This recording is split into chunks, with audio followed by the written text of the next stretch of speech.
18টি mobile উদ্ধার করল সদয়পুর থানার পুলিশ। বিভিন্ন প্রান্ত থেকে 18টি মোবাইল উদ্ধার করল সদয়পুর থানার পুলিশ। এক কথায় বলা যায় বড় সড় সাফল্য বীরভূম জেলার সদয়পুর থানার পুলিশের। বীরভূম জেলা পুলিশের উদ্যোগ অপারেশন প্রাপ্তির মাধ্যমে সদয়পুর থানার পুলিশ চুরি বা হারিয়ে যাওয়া 18টি মোবাইল উদ্ধার করে তুলে দিল প্রাপকদের হাতে। এদিন সদয়পুর থানায় উপস্থিত ছিলেন সিউড়ি সদর সিআই সুব্রত ইন্দ্র ও সদয়পুর থানার ওসি মোহাম্মদ মিকাইল মিয়া সহ অন্যান্য পুলিশ অফিসাররা। হারিয়ে বা চুরি হয়ে যাওয়া মোবাইল ফিরে পেয়ে অত্যন্ত খুশি সাধারণ মানুষ।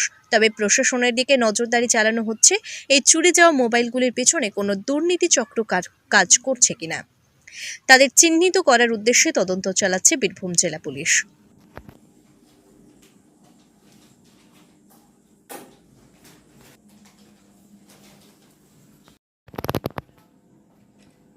জলের বোতলটা